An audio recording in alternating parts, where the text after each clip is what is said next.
Miaraba fiecare manao itsara tamaty Kristy. Ny lalan-kira interfidèle fahafitompizato sy ny fahatelompitelonjato no omantsika ao amin'ny fidelana fitompizato 107 sy ny telompitelonjato 333. Ary dia izokafantsika ny baibolintsika ao amin'ny perikopavolatran io ary ny Tesaloniana faharoa ka ny fahavalo dia vakitsy. Tesaloniana faharoa ka ny fahavalo mifato izao ny anaran'i Jesosy Kristy. Ary dia aseho ilay tena mpandika lalàna izay levon'i Jesosy Tompo amin'ny fofonainy vava ary foanany amin'ny fisehoan'ny fiaviany. Amen. Ilay fofonainy vava dia ny tenin'Andriamanitra momba ny hery ny fanahy masina. Ny fampitoana ity izao azona hoe andro farany. Efa hitantsika ny amazonara, ny asana fanaratsy, mandrosia ny fahavalo. Ny fanadajana ahona kristianina famitenin'Andriamanitra dia mampatsiatsika ny mahay. Famitenin'Andriamanitra no mandeha ary fanatrehan'i Jesosy Kristy no mahafoana ny asana fanaratsy sy ny arahina Satana. Ho andesika mitaonantsika ny tenin'Andriamanitra azoto eo amin'ny fanatrehan'i Jesosy Kristy dia izy kosa andelana ny asana fanaratsy rehetra. Miodiodio amin'ny fiainantsika. Andesika mbola iarahivaka. Jesosy Kristy iray dia ilainao satria Andriamanitra lehibe, Andriamanitra be voninahitra. Tsy misy asany maizina anazana eo anatrehanao. Dia ilainao ka ny teninao no mandeha ary fanatrehanao mahafoana mandrina ny asany fanaratsy rehetra. Ny fahavalo rehetra izay tena mpizaha ilay, tena mitaka ilay, tena mpahoaka ilay ary mitarika ilay ao amin'ny lalana fahaverezana. Ndreto izay zava-miasa tena nantoka eo latranao izay Jesosy Kristy. Maniry izahay ny fanatrehanao ary makosa an'ireo ny asana fahavalo rehetra izay mbola mampitokaritra ny fiainanay. Jesosy no ny anaranao levono ary foana eo amin'ny fiainanay ny sanaratsy rehetra. Ianao fialofanay, ianao arinay, ianao mahatray. Ny anaranao iray ihany no azonay famelan-keloka. Amin'ny anaranao iray ihany no azonao hoe fiainana anankiray. Eo ambararehetra tianay alefana. Eo ihany toerana azonao toka indrindra atsosokasy ny ratsy ny fananay. Ary rehetra miaraka anao dia ataonao-tandrina dia ilainao i Jesosy Kristy. Amen. Amen.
Omnifica da sala libra, tu fai il fuoco.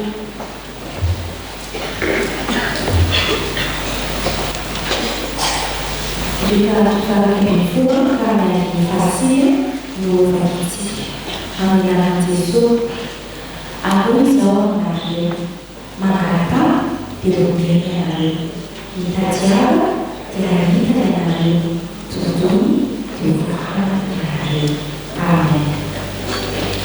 Io voglio studiare di Fappinare, come Gesù Cristo in piano, da per di Sarà già appena su di ricordarsi di tutta la vita, saggiti la mano a prima.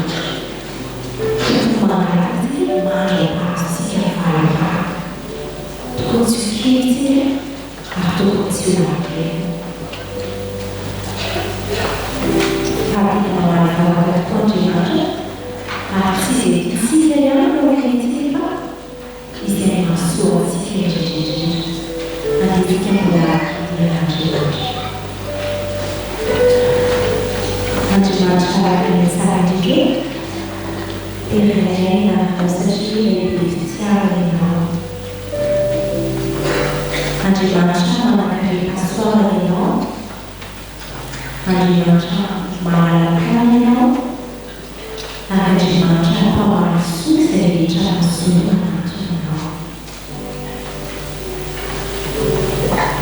faceva di non la socialice, di non la favorire, ma la famiglia, ma la Italia, di disaggiati nella cano, assolutamente inottimamente, ma paziente, ma polizianelli,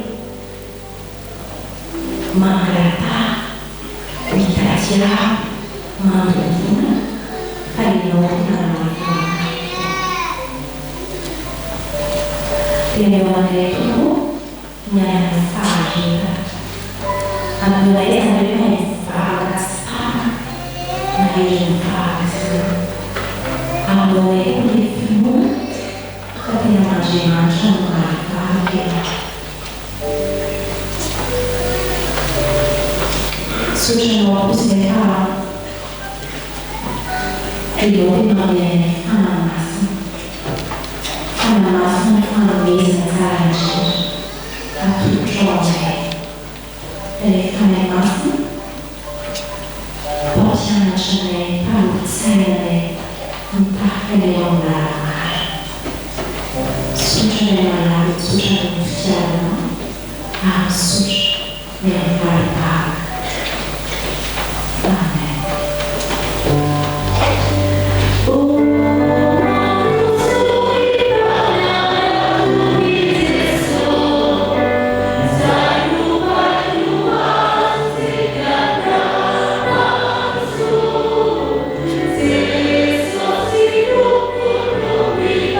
Dio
Anio alady fa 7 ny volana Mea taona 2022 alady fa enina manaraka ny Paska ibanjinantsika ny loha hevitra manavao ny fanahy masina ary miaraba manokana ireo reny rehetra ihany koa izay atsiarovana izany hoe feteny reny zany ny amin'ny anio dia hombana manana ilay tenin'ny mpaminany ao amin'ny Samuela voalohany toko voalohany 1:7 manao hoe omen'Andriamanitra anao anie izay rehetra nangatahanao taminy ary aza matahotra fa efa nahita fity tamin'Andriamanitra ianao. Ho an'izay malan'Andriamanitra sady voantso masina ho aminareo anie ny fahasoavana sy ny fiadanana avy amin'Andriamanitra raintsika sy Jesosy Kristy Tompo. Amen. Dia hitsangana ny fiangonana.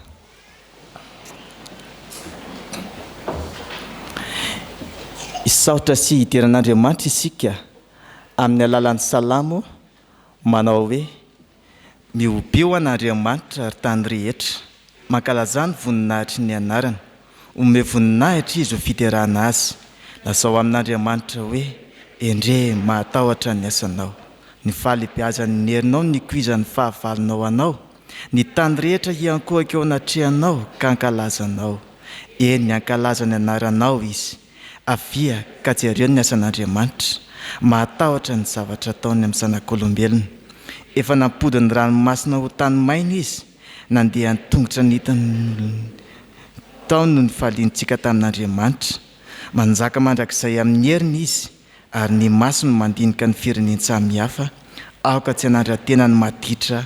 Amen.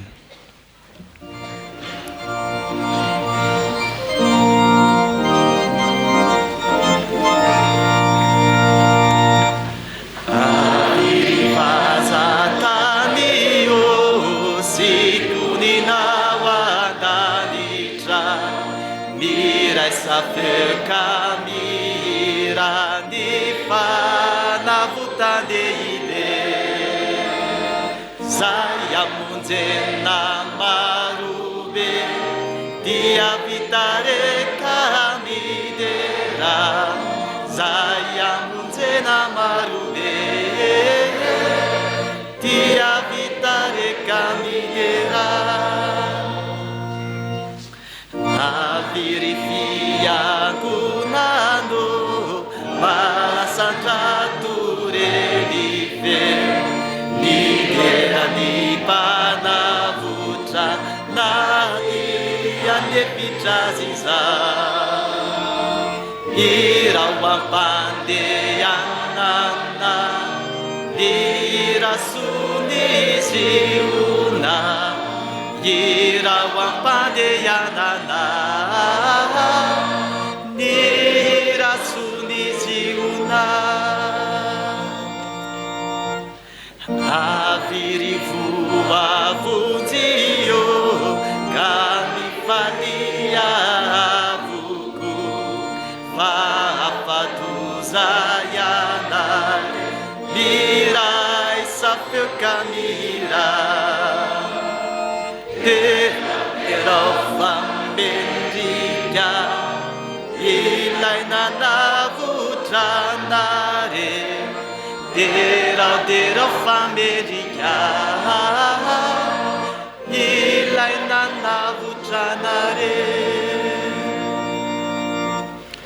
Aviriulu merio Lisai manjeni telisu Wemanatuna isa Ani unitumpu mafidi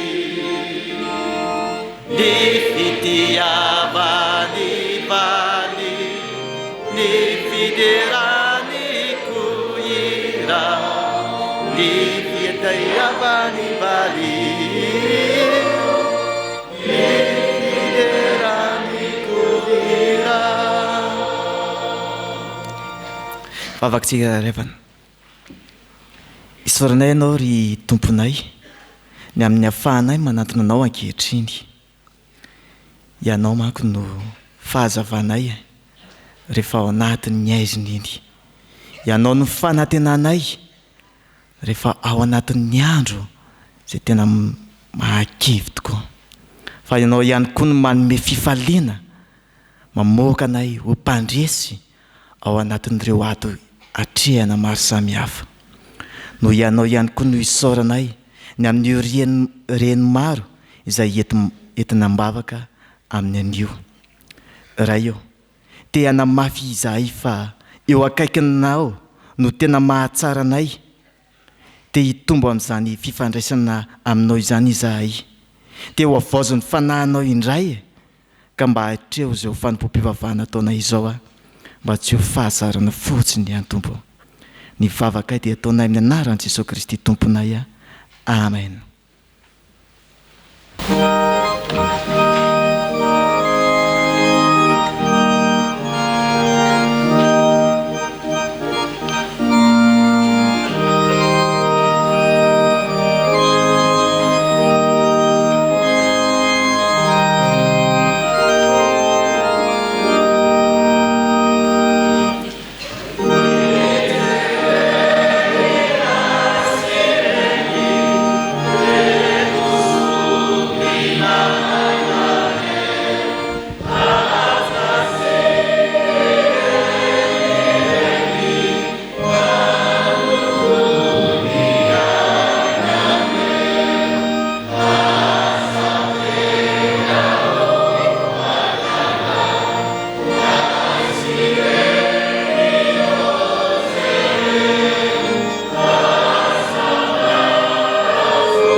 Manonona ny fiadanany Tompo ho amin'ny tsirairay avy, dia miaraba manokana ny reny rehetra ihany koa amin'izao andro ahatsiarovana ny fetiny reny izao. Dia miarabanao koa izay pastera fa anio no iarahanao mankalaza ny fetiny reny aminay ato am-piangonana.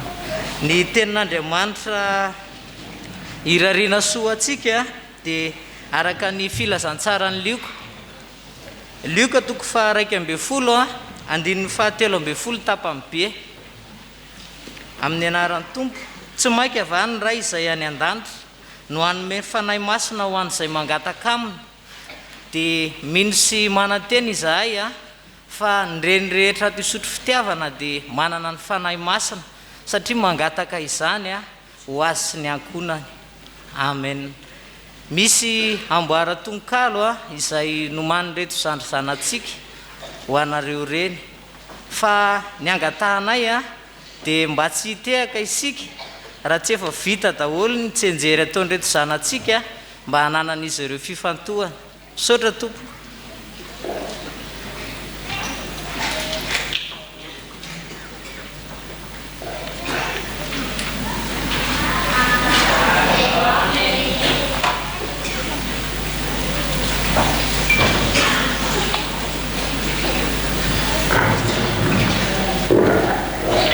Ele me apresentou a casa missão.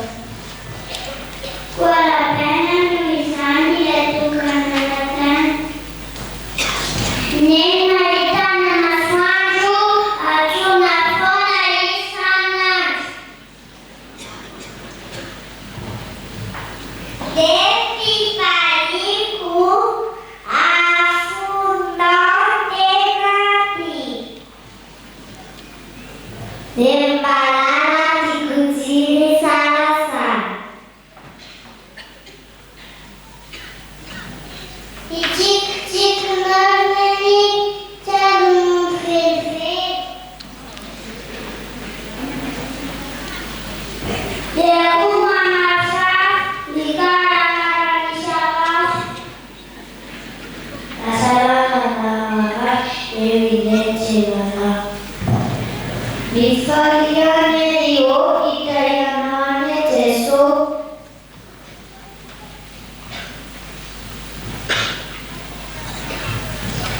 Pennawan ini siang na felice mancara kita manke. Jiwa Vishwadeva, Jiva Bhagavu, Vai Bhagavu, Numi Wawut. Rivale sea cantar, Matayu Nenai, Usala Sivnat, Bausa Baptizar. Umewa Vishwa, kita saya puna, ia bukanlah sanadina apa yang sunnah. Mitumani berkambut, cisenya habe, yalo sesumatu, kanjeni kafe. Amen, Yesus, dan wasi kisan, wani baru. Amen, amen, amen.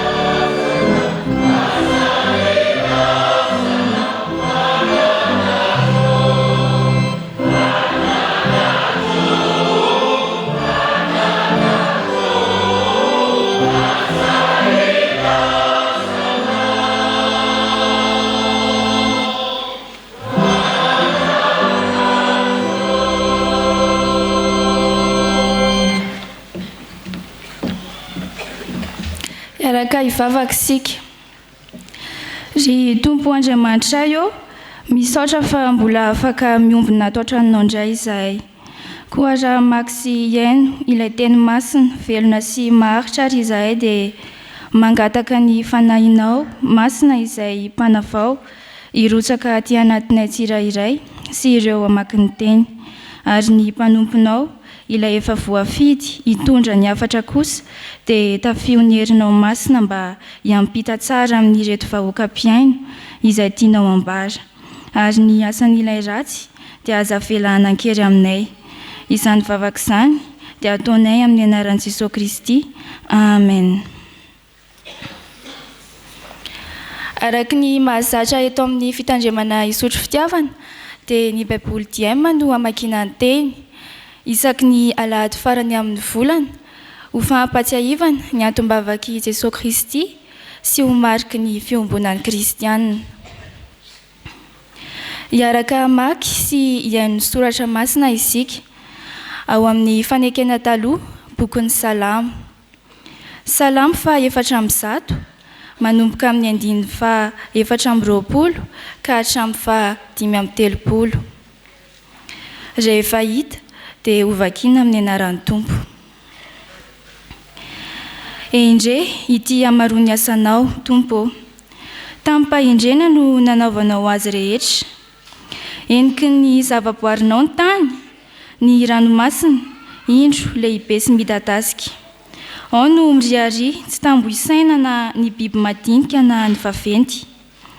Ao no mivezivezy ny sambo. Ao koa i Leviatana, ilay trozona namboarinao ho tsilaolaonao. Izy rehetra ireny dia miankina aminao mba hanome hanina azy ara-potoana. Raha manome ianao dia mandray izy. Raha sokafanao ny tananao dia voky zavatsoa izy. Raha lavinao ny hijery azy dia mitebiteby izy. Raha alainao ny ainy dia maty izy ka miverina ho vovoka indray. Alefanao ny fanahinao dia ary indray ireo ka miavao ny zavatra rehetra eto ambonin'ny tany. Tompo, ho mandrakizay aneny voninahitrao, ary aoka ianao hifaly amin'ny asa vitanao. Fa jerenao ny tany dia miorooro, tendrenao ny tendrombohitra dia midona tsetroka. Tompo Andriamanitra, ho iraiko ianao mandritry ny fiainako manontolo, ary ankalazaiko amin'ny salamo raha mbola velonaina koa aho. Tompo, ho sitraka ao aneny tononkaloka, fa noho ny aminao no ifaliako. Hodifongotra amin'ny tany kosa anie ny mpanota ary tsy hisy intsony ny olon-dratsy. Eny, aoka hisaotra ny Tompo aho. Aleloia.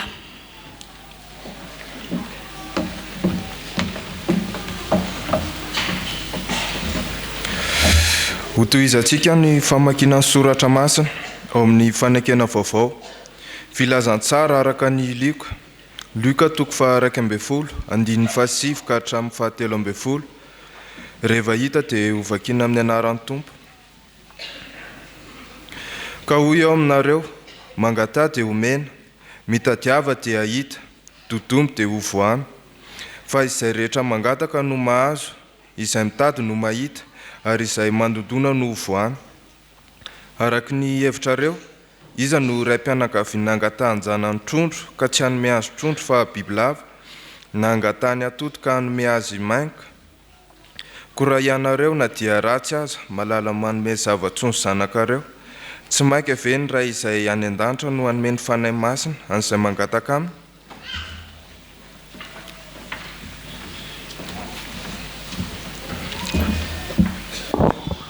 Ary faranantsika ny famakiana soratra masina ao amin'ny epistily 2 ho an'ny Tesalonianina. Tesalonianina 2 toko 2 andininy 1 ka hatramin'ny 12. Rehefa hita dia hovakiana amin'ny anaran'ny Tompo. Ny amin'ny andro iavian'i Jesosy Kristy Tompontsika sy hanangonana antsika ho eo aminy ry havana dia izao no angatanay aminareo. Aza mety hozongozon-tsaina na ampitahorina mora foana ianareo, satria misy milaza fa efa tonga sahady ny andro iavian'ny Tompo. Mety ho fanomezam-pahasoavana ampita hafatra avy amin'Andriamanitra, na mety ho toriteny no nilazan'ny olo izany taminareo, na mety koa taratasy ambony ho avy aminay. Aza mety ho fitahan'olona mihitsy ianareo, satria tsy ho tongoka izany andro izany raha tsy efa mitranga ny fikomiana farany amin'Andriamanitra, ary aseho ilay mpanao ratsy, ilay mirona amin'ny fahaverezana.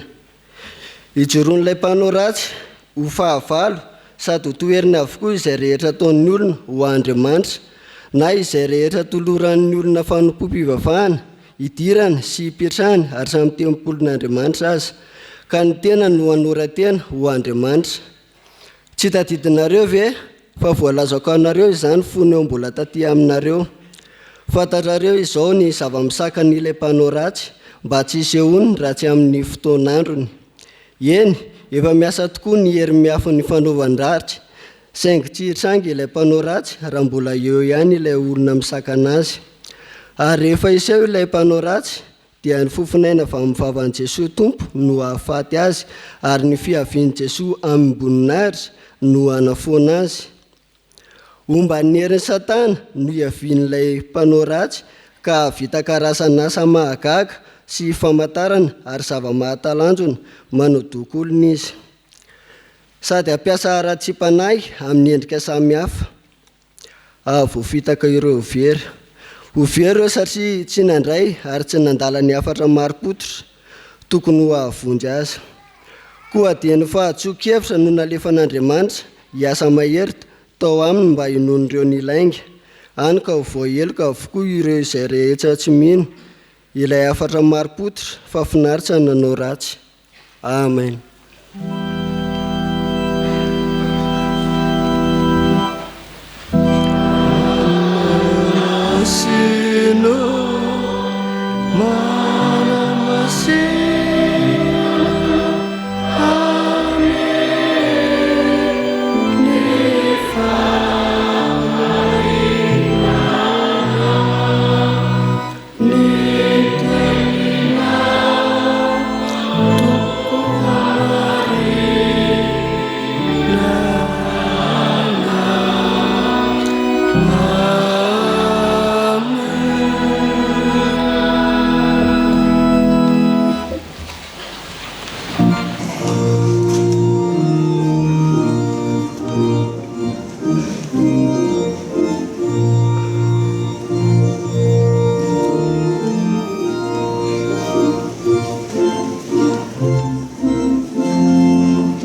Mbola miarabantsika rehetra amin'ny anarany Jesosy ilay lohan'ny fiangonana riavana. Ny fahasoavany sy ny famindram-pony ane ho amintsika indray. Manonona koa ny fiarabana ho an'ny reny rehetra ary averina amintsika ny teny fiarabana sy firarian-tsoa ho an'ny Maria no tonon'ny anjely manao hoe arahaba ary ilay nasoavina ny tompo mombanao voatahy samy vehivavy ianao. Ity alahady ity raha ny diarin'ny fiangonana izany hoe elanela ny andro ny akarana sy ny pentekosta dia voalaza fa alahady manamarika ny fahakambotian'ny fiangonana. Jesosy miakatra ho any an-danitra tavelo teo amin'ny mpianatra miandry ny latsahan'ny fanahy masina mba homba ny fiangonana. Fa ity alahady ity araka ny fanolorana ombeniombeny tao anatin'ny fanompovavahana dia alahady ahatsiarovana ny reny rehetra. Dia mifanojo ao zany hoe fiainan'ny fiangonana fahakambotiana sy ny fieveran'ny fiangonana ny renim-pianakaviana. Ao amin'izany ahoana hoy Andriamanitra, na ny amin'ny fetin'ny reny na ny amin'ny fahakambotian'ny fiangonana dia mitarika antsika hitodika amin'Andriamanitra ny filazantsara araka ny Lioka 2:12 ny 5 hatramin'ny 7:10.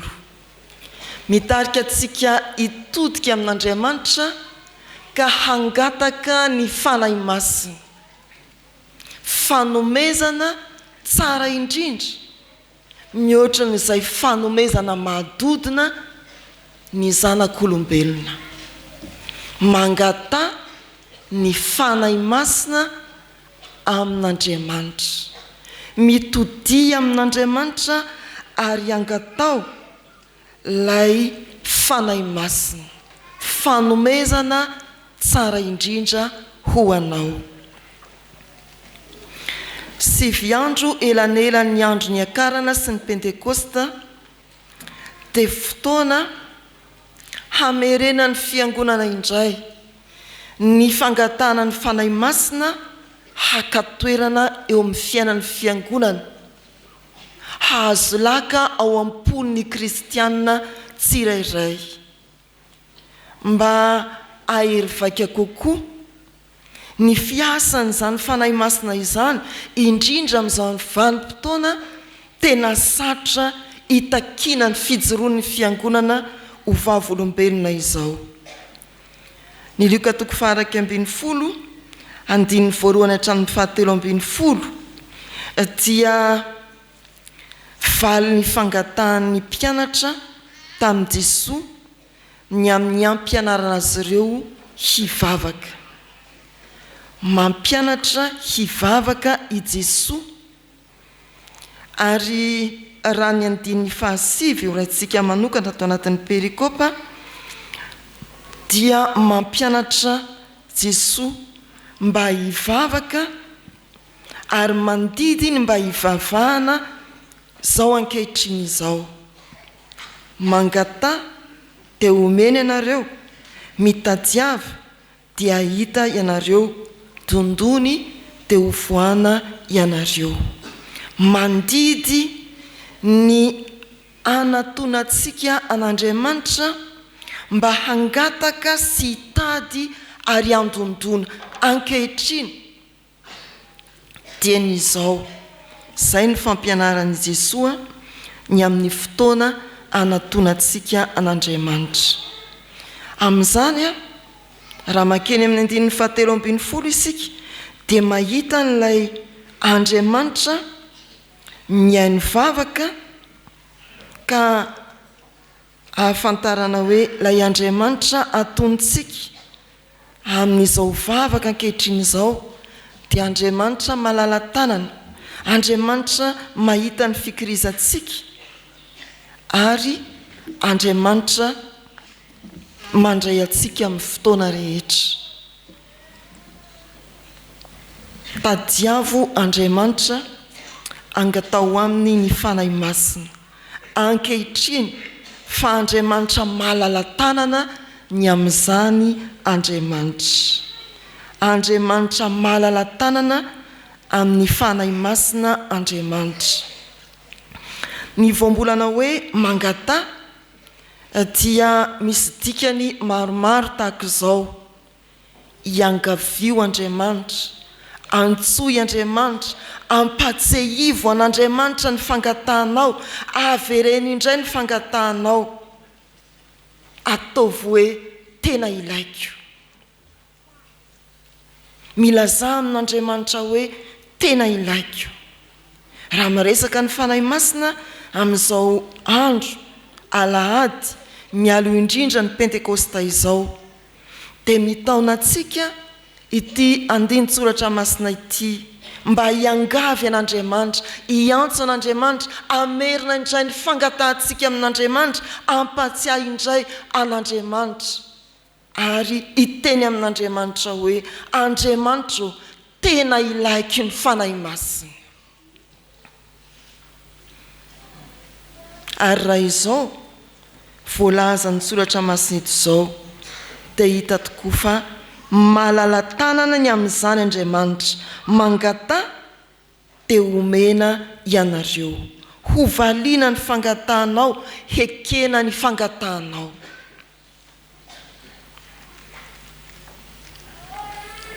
Misy fampielezan'izay tao amin'ny tambazotra sosialy manao hoe ity vehivavy ity dia novonoiny ny vadiny. Fa naninona hono?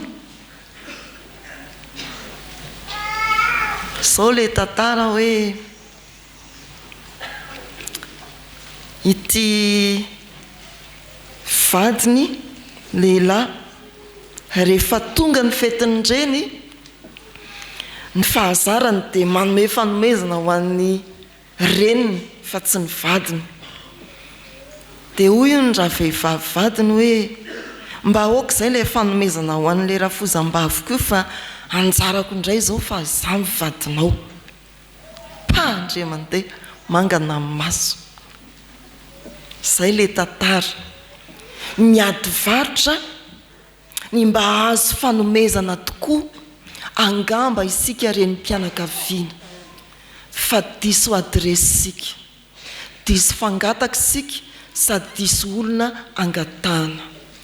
Rary ny hoe ny vadinao angatahanao, maiza le izy, fa tsy maninona izy raha tsy mahalala tanany amin'izany. Fa eto Andriamanitra dia ampahafantariny soratra masina fa vonina andray ny fangatahanao ary manome tsy mandatsy amin'ny fahalatanana.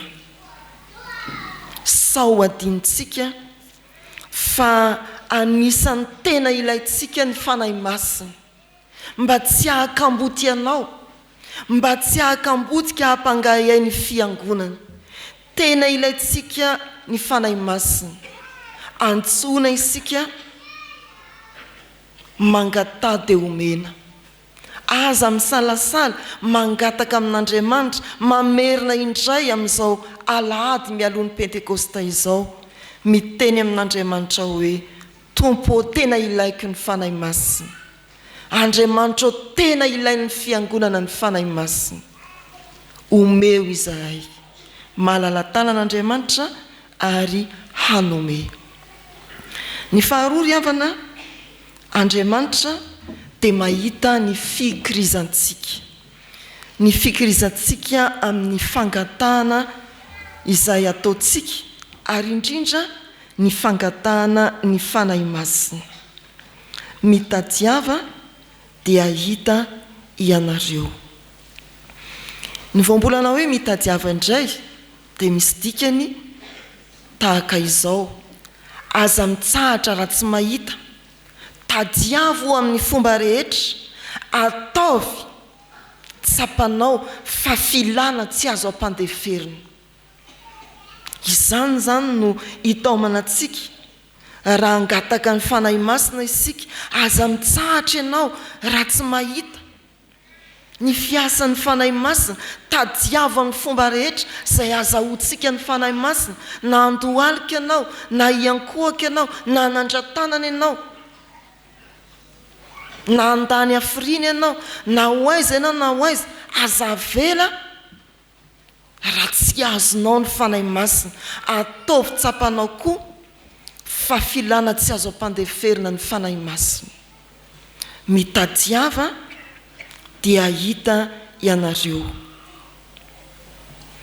Hoy ny epistily nosoratana ho an'ny Hebreo, izay manatona an'Andriamanitra dia tsy maintsy mino fa misy izy ary mamaly soa izay mazoto mitady azy. Misy mikiry dia mikiry amin'ny asa fa manao kitoto amin'ny fanompoana. Misy mikaroka mafy izay aso fa tsy rototra ny amin'izany atao hoe zava-panahy. Misy mikatsaka dia mikatsaka izay hiadanana fa tsy mahatsiaro hoe mila ny Jesosy ilay loharano ny fiadanana izy. Misy tsy mijanona raha tsy afa-po fa mora mionina kosa rehefa mahavita vavaka kely, segondra vitsy. Tsy izany moa isika fiangonana, hitarika vavaka fohy pastera dia hanomboka amin'ny sakafo isika. Mivavaka 2 minitra engaviana amin'ny pastera, ny sakafo ombandia masoandro modiny mampalahelo. Ataovy tsapantsika fa tena filana fototra tsy azontsika ampandeferina ny fanahy masina. Ka na hafiriana na hafiriana, miandro 7 andro aolohana ny andro ny akarany sika vao tonga ny Pentekosta, nde hamolaka ny tenantsika tena hitady mandritra ny herinandro ny fanahy masina.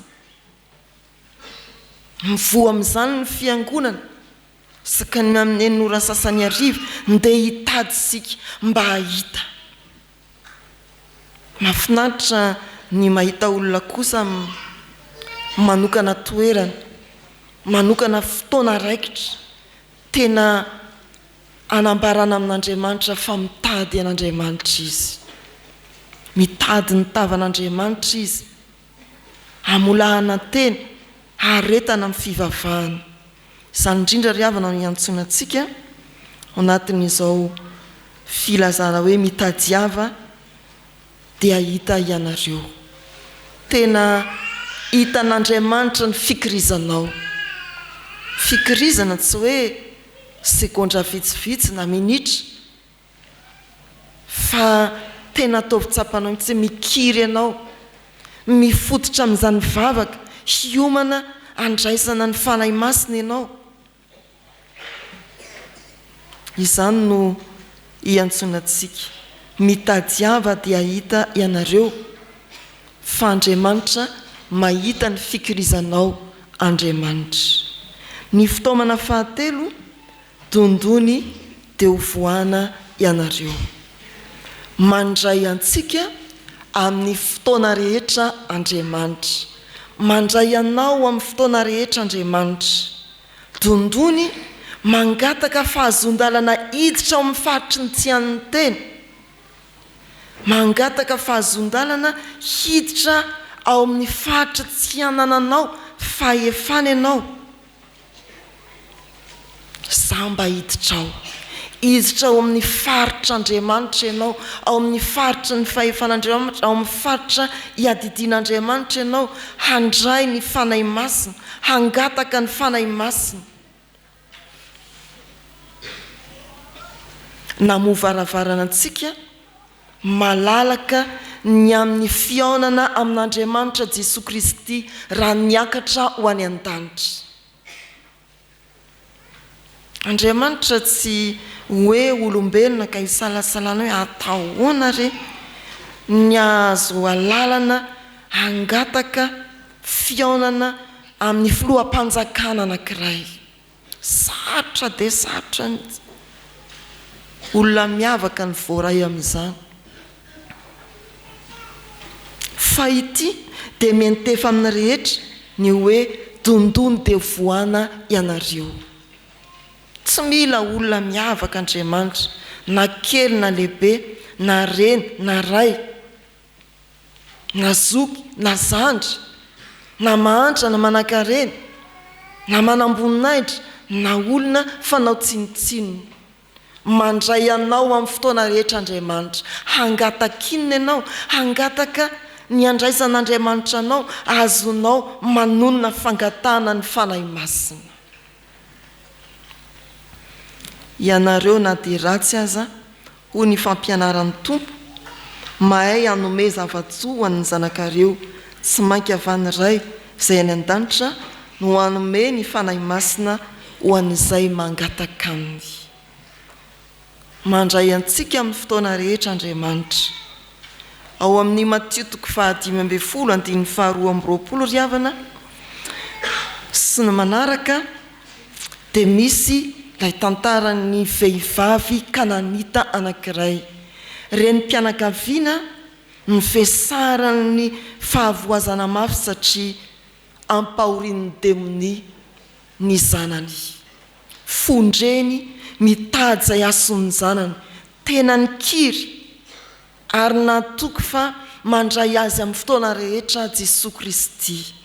Izany tantara izany dia toy izao: mizotra amin'ny lalana miaraka amin'ny vahoaka be i Jesosy Kristy, hanana ny fandaharam-potoanany, ary nisy vehivavy, ilay vehivavy Kananita, nanakandalana azy ny teny hoe: Jesosy, mamindrafo amiko, ny zanako vavy ampahorian'ny demoni. Fatratra. Dia hoy ny mpianatra hoe: mangina raha matotia. Tsy hitanao ny fahasahirana ny Jesosy io. Dia ho koa Jesosy, ho raha vehivavy Kananita tsy mirana afa-tsy amin'ny ondry very taranaky ny Israely. Fa nikiry ihany raha vehivavy, tsy mieritreritra n'izany sakatsakan'izany, fa nanantenany hoe rehefa miditra amin'ny faritra izay misy an'i Jesosy izy dia voaray amin'ny fotoana rehetra. Mitoy amin'ny hafatra faharoa teo ny fikirizanao ary ny maha-Andriamanitra azo atonina amin'ny fotoana rehetra n'Andriamanitra dia mampahatoky anao. Fa raha mangataka ianao dia tahaka n'Andriamanitra ray manome zava-tsoa an'izay mangataka Andriamanitra ka hanome anao ny fanahy masina. Mihoatra ny ray afaka hanome zava-tsoa anao Andriamanitra. Ry havana malala rehetra amin'ny Tompo, mety mila arofenitra be ny fanatonanao manam-pahefana na olona everinao tokony atonina hangatana zavatra tena ilaina. Fa ilay Andriamanitra izay hanolotra ny fanahy masina atonao amin'ny fotoana rehetra, dondony izy fahamoanao, hangataka ianao, hanome anao malalaka tsy mandatsy izy, ary fantany ny fikirizanao. Kamboty ny fiangonana fa manana n'Andriamanitra ray izay vonona hanome atsika amin'ny fotoana rehetra, hanome atsika ny fanahy masina, ankalalahana ary mahita izao fikirizantsika marobe izao. Manatona azy amin'ity andro anio ity. Engany ry havana, tena hambaranao indray amin'ny Jesosy amin'izao alahady manolotra indrindra ny Pentekosta izao. Fa mamerina ny fangatanao ny fanahy masina ianao satria tena ilainao izany, filana tsy azo ampandeferina ka tadiavinao. Engany ry havana amin'ity alahady manolotra ny Pentekosta ity, atoky ianao fa raha mandondona amin'ny varavaran'Andriamanitra ilay mpanjaka ny mpanjaka sy tompon'ny tompo dia ho voany malalaka ka iany vavaka anao izy. ho an'Andriamanitra ny voninahitra. Amen.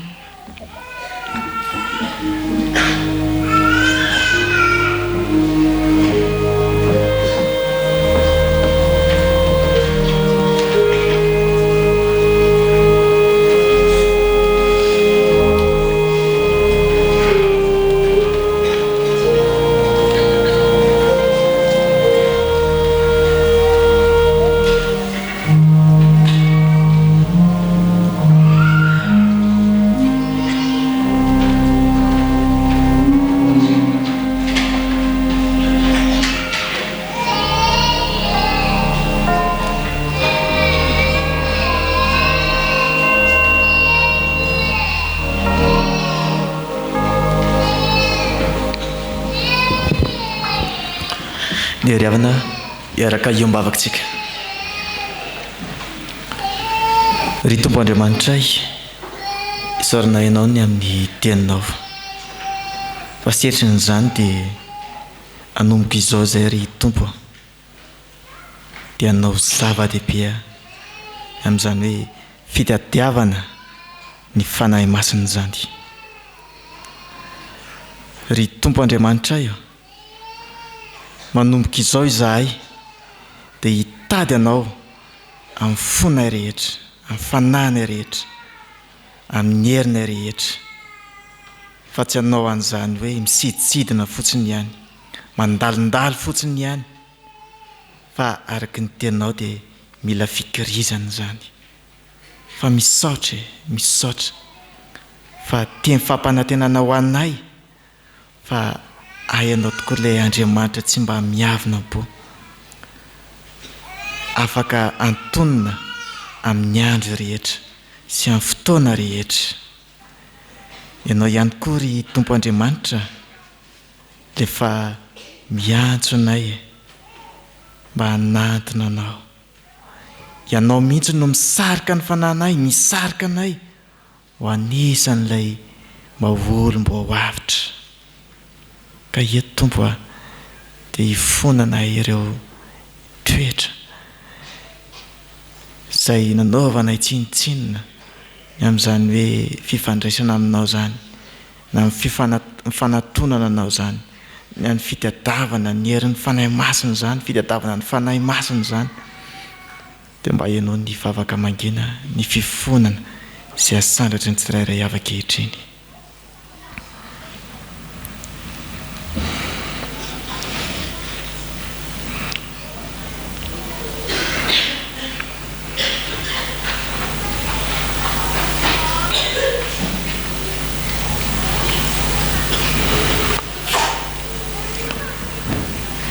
Ry Jesosy zokinay ao, neninay, tena neninay tokoa ireo taloha, fa fonina iovy zahay.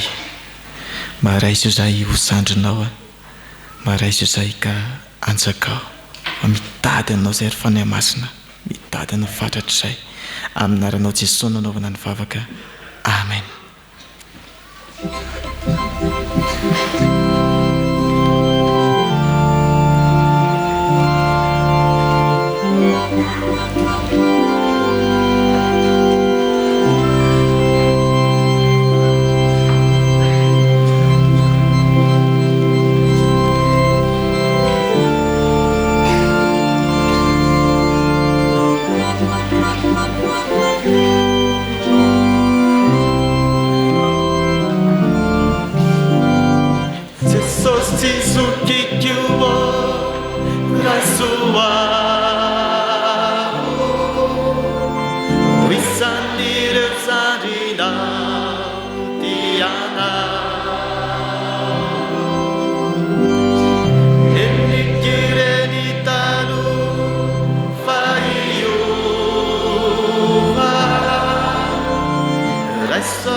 Faiza zainani te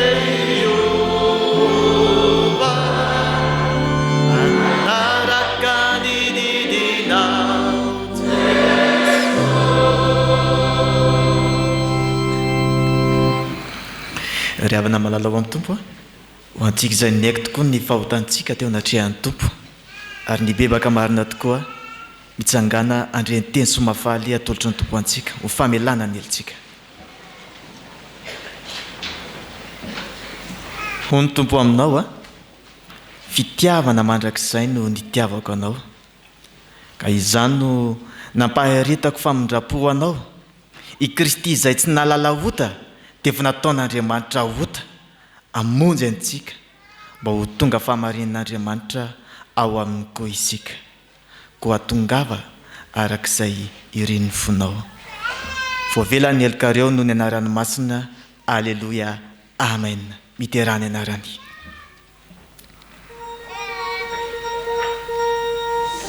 Matrany olona isa mavelany elony sy voasarona ny fahotany sambatrany olona isa tsy sainy Jehova eloka ary tsy misy fitaka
antsika izay vaovela eloka dia ndeha ambarantsika mpahibe maso ny finoantsika araka ny fanekempinoana larana voalohany izay manao hoe mino an'Andriamanitra ary tompanao ny lanitra sy ny tany aho ary mino an Jesosy Kristy zanalany tokony nataontsika izay nitoritoronina tany fanahy masina nateraka Maria Virginy nitsaly rana Pontius Pilato nomboana tamin'ny hazo fitsaliana maty ka nalevina nidina tany amin'ny fiainantsika nitsangana tamin'ny maty tamin'ny andro fahatelo niakatra ho anan-danitra mipetraka eo ankavan'Andriamanitra ara-tsy-to avy any ny viny tsara velona sy ny maty mino ny fanahy masina aho ny fiangonana masina manerina an'izao tontolo izao ny fiambonan'olona masina ny famelan-keloka ny fitsanganan'ny tenan'ny maty ary ny fiainana mandrakizay.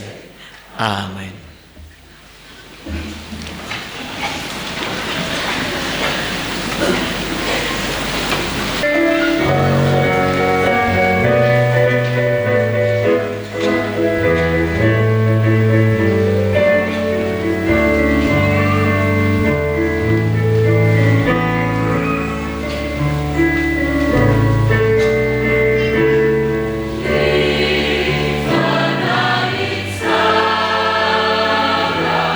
Sing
mbola manasa antsika riavana hiaraka iombavaka ao anatin'ny vavaka fangatahana vavaka tsikariavana amin'ny lohan'izay raha mamety raha sitraka reo azavady indrindra mangataka ny ireo reny mba hitsangana fa entimbavaka ihany koa ianareo zao andro atsarovana ny fetiny reny zao sy izay futur maman ihany koa moa zany ao anatin'izay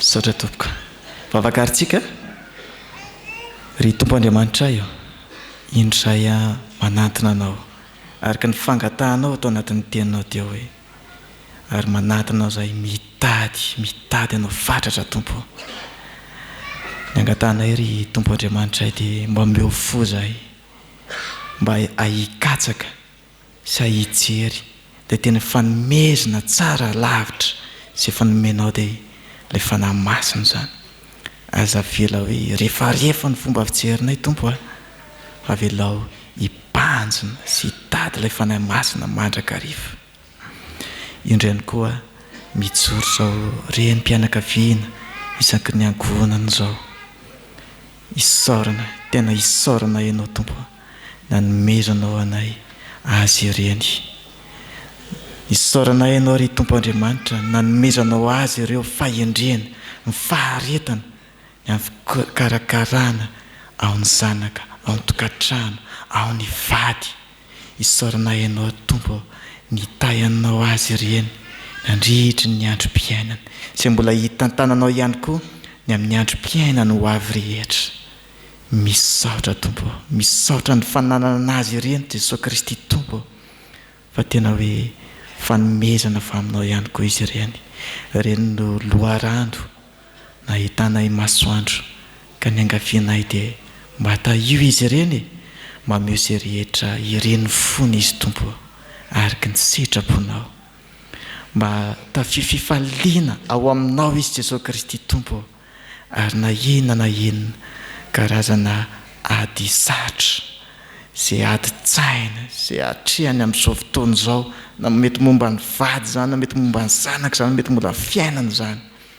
ianao Jesosy Kristy tompo ianao ilay tompo Andriamanitra hiady eo amin'ny toerana fa ianao dia hanome fitsaharana ho azy ireo izy ireo kosa dia angina tanteraka tompo fa ianao dia hiady eo amin'ny toerana mba taio izy ireo taio zao andro zao mba hita fity eo anatrehany vady aman-janana izy ary tsy ny amin'ny anio ihany koa fa misy rehetra andro iainana dia hita fifaliana amin'ny fanarahana dianao izy Jesosy Kristy tompo dia misaotra sady amin'izay falimbavaka omenao zay sady dia mba meo teopo izay rehetra Jesosy Kristy tompo meo teopo zay aharitra ikiry hitady anao mba meo teopo zay ry Jesosy Kristy tompo mba tsy ho vary marina fa tena hoe hifantoka aminao hifantoka ny fanjakany lanitra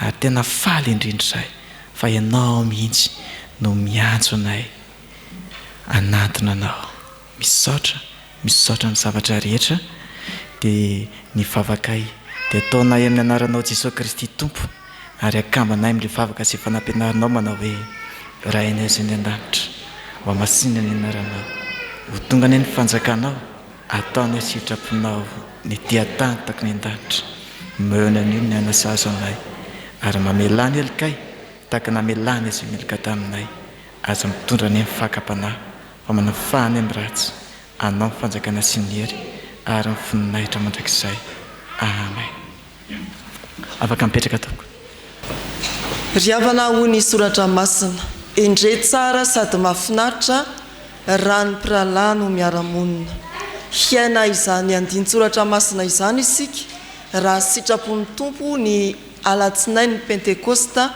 ho avy izao ary araky ny efa nambara tamin'ny heriny na mafisina tamin'izao animizao tao anatin'ny raharahany fiangonana dia manasa sy miantso ary manantenantsika mpianakavy finoana eto isolo fitiavana mba ho tonga irohatra amin'izany fotoan-dehibe ny fiangonana any hotsika ny firaisamonina ny fiarahamoniny mpianakavin'ny finoana izany. Voatsipika teo fa aiza moa ilay toerana? Mbola misy tsy mandre a? Aiza tsara? Hatramin'ny alarobia ny fangalana ny tapakila amin'ny fandraisana anjara 2 ariary. Tsy sara ny fafandraisana anjara. Midika zany ry havana fa misy fifampizakana na misy fizakana ataon'ny fiangonana azotsika miaina ny hoe endre tsara sady mahafinaritra rano pirala no miaramonina. Tonga vasoa manoloana ny firaisan'ny sampana hatramin'ny alarobia raijona ho avy izao ary tandremo sao dia hoe amin'ny alatsinain'ny pentekosta hoe izay komba izy salamo fahatelo amby telopolo amby zato tena miteraka fahasairanana be eo amin'ireo mpikarakaraantsika zany ry havana. Hajaintsika hatrany ny fandaminana mba ho voninahitr'Andriamanitra sy iainantsika ampifaliana izany alatsinain'ny pentekosta izany. 2 ariary mifandraisana ho anjara tonga soa any amin'ny batobitra ianao ary tafaverina soa ao amin'ny toerana izay iangatsika atsy any knapsa ampefilo indray. Dia aza misalasala ho an'ireo hitondra fiara manokana moa dia mirary soanareo sahady mba ho amin'ny tompo afaka izotra miaraka amin'ny fiangonana manontolo koa ny amin'izany.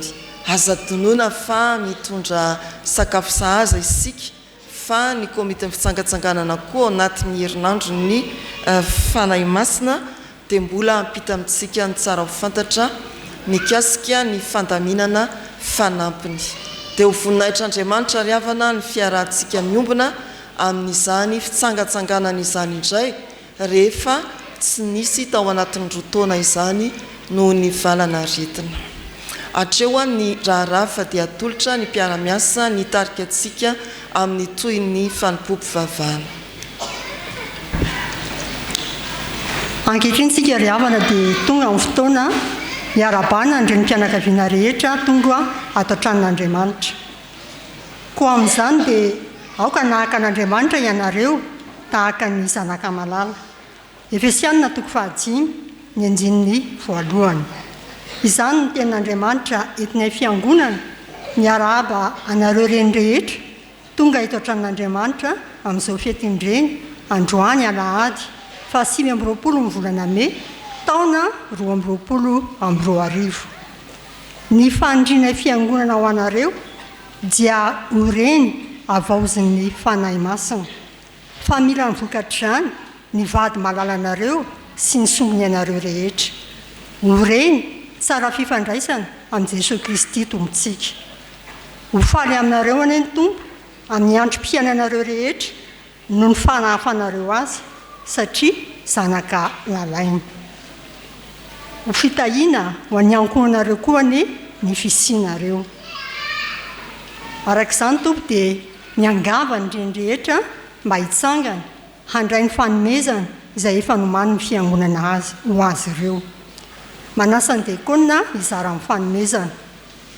Dia izay mahazo ny anjara ny tompo koa dia afaka mipetraka misaotra amin'ny fanazana amin'ny fandaminana. Koa satria efa ny ampelantanany reny rehetra amin'ny fanomezana dia miangavy ny iray aman-dreny mpitandrina tompoko ametraka ny afatra noho ny fahazahoana no ny hevitra fonosiny ireny fanomezana ireny. Makasitraka pasteur. Dia misaotra ny tompona andraikitra ny amin'ny fanolorana fitenenana.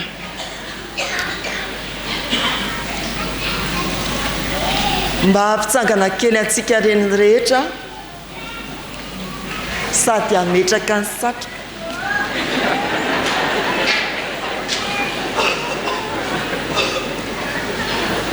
Aitsika tsy anjery tsara ny soratra masina izay natolotra antsika ao amin'ny satrokiny manao hoe aoka anahaka an'Andriamanitra ianareo tahaka ny zanaka malala.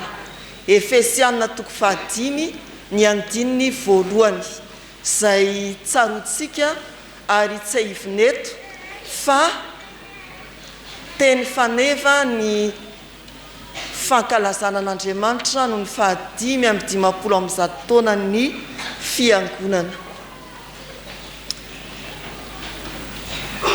Anankiroa no asaina tafintsika ao raha ny soratra masina. Manahafa n'Andriamanitra, manahafa ny zanaka malala. Aoka nahaka n'Andriamanitra ianareo, tahaka ny zanaka malala. Raha tsy mitodika amin'ny lay zanaka malala, lay zanaka tian'Andriamanitra isika, dia tsy ahianahaka an'Andriamanitra. Koa dia izany no anentanana antsika reny. Voalohany, midira ho zanak'Andriamanitra, avaozindray ny mahazanak'Andriamanitra anao. Izay rehetra nandray azy dia nomeny hery ho tonga zanak'Andriamanitra. Ary dia manahafa an'Andriamanitra eo amin'ny fiainanao. Malaza isika reny hoe be fitiavana, fa mbola malaza noho izany Andriamanitra fa Andriamanitra fitiavana izy. Mangata ny fitiavan'Andriamanitra ray, ampitombo fitiavana anao ny vadinao, ampitombo fitiavana ao aminao ho an'ny zanakao. Dia mampahery atsika reny rehetra ary manantitra ny fiarabana sy ny firarian-tsoa ho asoavina samy vehivavy, ho tahina samy vehivavy ny isika riavana. Mahazo mipetraka isika. Reo sika riavana dia tonga amin'ny fotoana hiarabana manokana ny mpitandrina andrianomanana miarosoa sy tatiana rindra vady ny mpitandrina amin'ny zahatra raha eto amintsika. Koa miangavanareo tompoko letsy amin'ny alitara ho arabain'ny fiangonana. Antsoina koa avy etsy anoloana ny biraon'ny fiangonana, ny filohan'ny sambana, sampanasa, fikambanana ary vomiera anatanteraka izao fiarabana manokana izao. Amin'ny anaran'i Jesosy Kristy lohan'ny fiangonana sy ny fiangonana manontolo ary izay rehetra tompon'andraikitra mijoro eto anoloana no soloana tena. Mifaliry no soavin'ny tompo momba na ao an-trany izy. Filazantsara ny soratan'i Luka toko voalohany ny 9:20 araka ny dika teny ombonana eto Madagasikara. Izany ten'Andriamanitra izany no entinay miarabanareo no izao fetiny reny izao.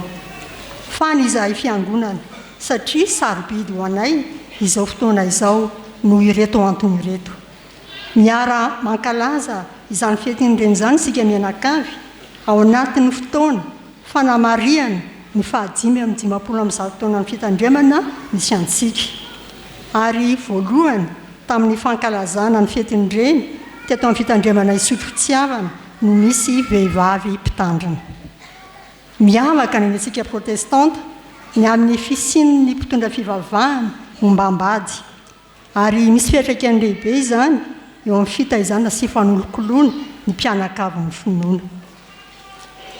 Misaotra an'Andriamanitra ray sy zanaka ary fanahy masina izahay izay nanomeanay ianareo ho eto amin'izao fitandremana izao.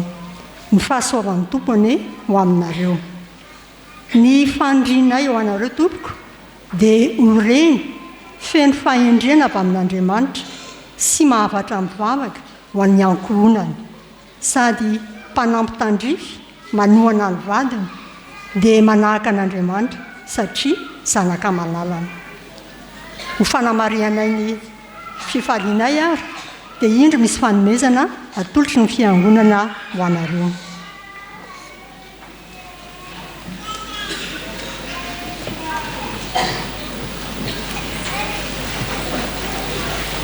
Ankehitriny dia misy hitaribavaka tokoa ho anareo.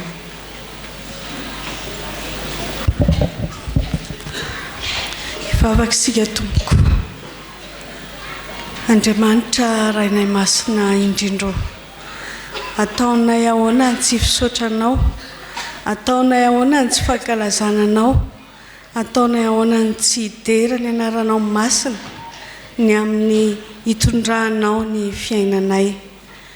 Kehitriny tompo, faly misaotranao tokoa izahay nomenao indray mpitandrina, hitandrina izao fiangonana malalanao izao, nomenao reny ary voalaza teo sambany tamin'izay nijoroana izao fiangonana izao namezanao vehivavy hitandrina izany fiangonana izany.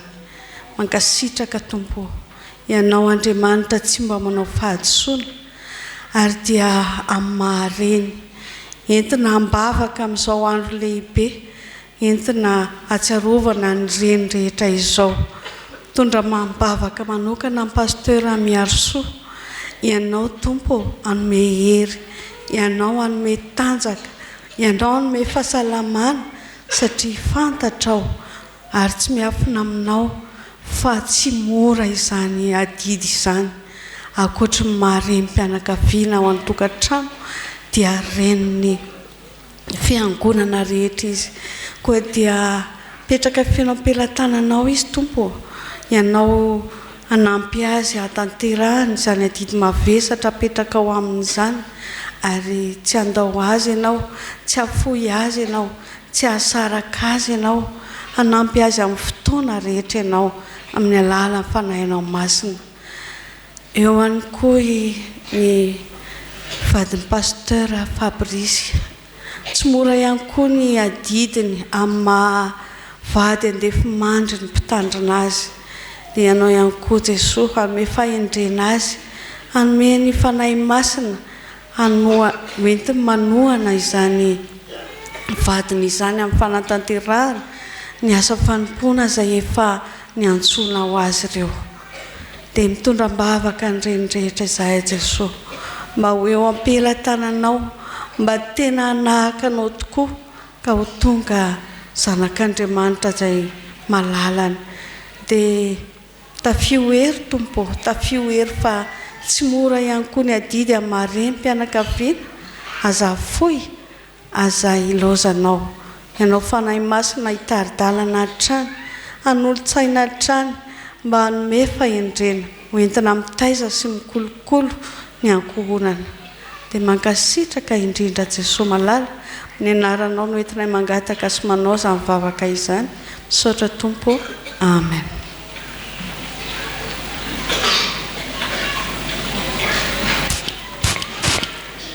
Izao dia andalo hialabana roa tsirairay avy izay soloteny eto Tompoko.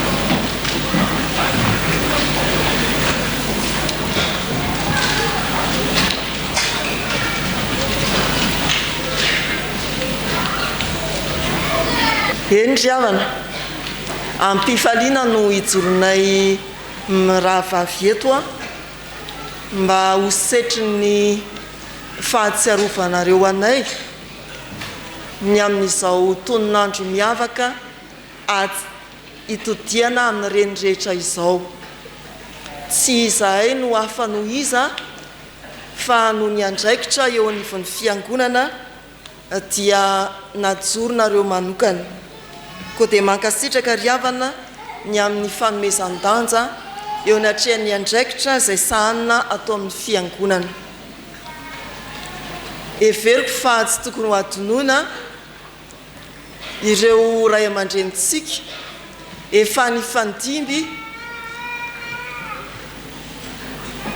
teo amin'ny fikarakaranatsika fiangonana, mbola velona mandraka ankehitriny na tsy mifanatrika amintsika azy.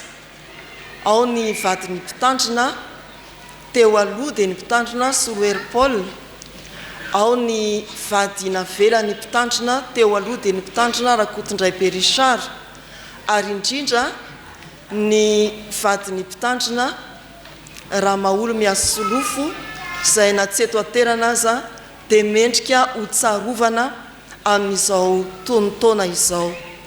Koa dia mitodika amin'Andriamanitra ny amin'izy ireny isika, ka mangataka ho azy mba ho fenon'Andriamanitra fahendrena koa izy ho tafatoetra tsara ao amin'ny tompo mandra-piaviny ary ho vokisan'Andriamanitra faela velona sy ho salama ary ho ambinina amin'ny zavatra rehetra. Eto anao pastera ampitao amin'ny tatilandy ny fiarabana sy ny firarintsoa tonoany ny fiangonana. Ary dia mankasitraka ny amin'ny fanomezana izay natolotrareo ny tompo ilay manan-karena amin'ny zavatra rehetra ny hanome anareo kosa izay sahaza ho anareo tsirairay avy, indrindra hanome ilay fanomezana hafa indrindra dia ny fanahy masina, ampahery an'olon-tsaina ary hanome ny fahendrena. Ho an'Andriamanitra ny voninahitra ny amin'ny fampitondrana izay nataontsika teo. Misaotra ry havana. Eo am-pitsanganana ihany dia ataontsika ny hira mialoha ny anolorana ny tsodrano hamaranana ny tapany voalohany amin'izao fotoana izao.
Raisoary mba ho tanteraka aminareo ny tsodrano izay tononona amin'ny anaran'ny Tompo.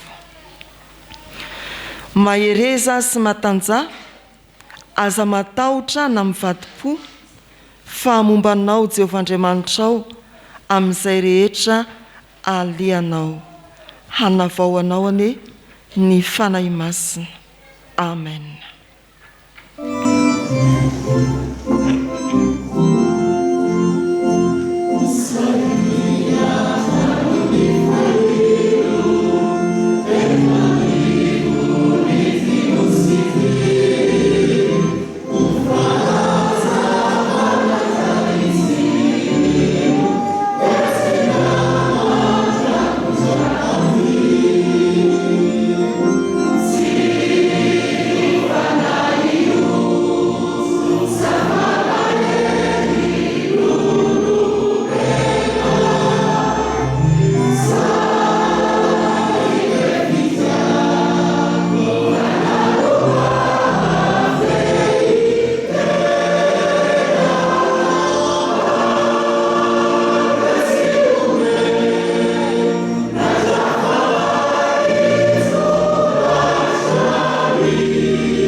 Ho an'Andriamanitra irery ihany ane ny voninahitra amin'ny anaran'ny Ray sy ny Zanaka ary ny fanahy masina.